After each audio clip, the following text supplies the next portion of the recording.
we're gonna talk about some inconsistencies of the church. Now, first we're gonna talk about God break his own rule when he said knowledge is forbidden. Now, if knowledge is forbidden, why is Jesus so smart and all of that? He's so knowledgeable, dropping knowledge all over the place. Solomon was a king because he's knowledgeable. You know, all of the person who write the books, they said, the church said themselves, God gave them the knowledge, he gave his chosen people. So God break his own rule to give them knowledge when knowledge was always forbidden. So why God favorite should have knowledge and the God lesser favorite shouldn't have knowledge? You know why that is? No, that don't make any sense.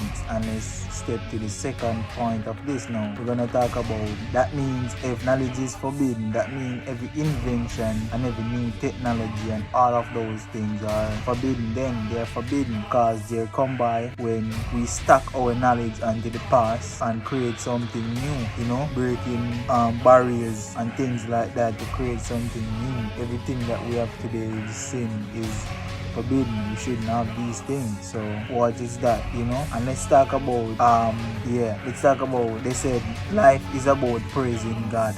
We come here to praise God. So if we come here to praise God, what about the animals and stuff like that? Because all the animals do is just they do what they want. Or the animals are sacrificed for God and his altar. Because in the Old Testament, God wants a lot of sacrifice, a lot of blood sacrifice by animals and stuff like that. So maybe the animals supposed to be sacrifices and we're supposed to praise God. That's what life is about. We praise God and the animals are sacrificed. They kill them on the altar, spill their blood and stuff like that, because that's what the Bible said. We're supposed to praise God and blood sacrifices for the animals. Just kill them and eat them and all those things. That's what the Bible said.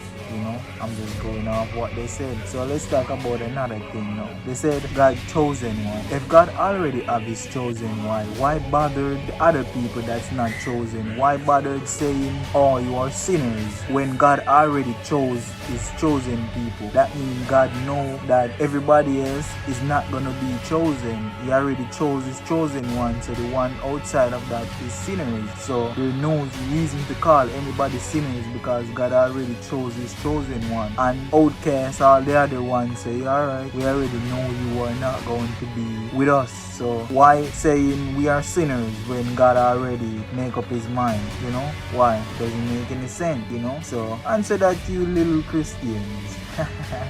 And the next thing again, all religion think that the next religion is fraud, and if none of them is real, that means all of them is fraud.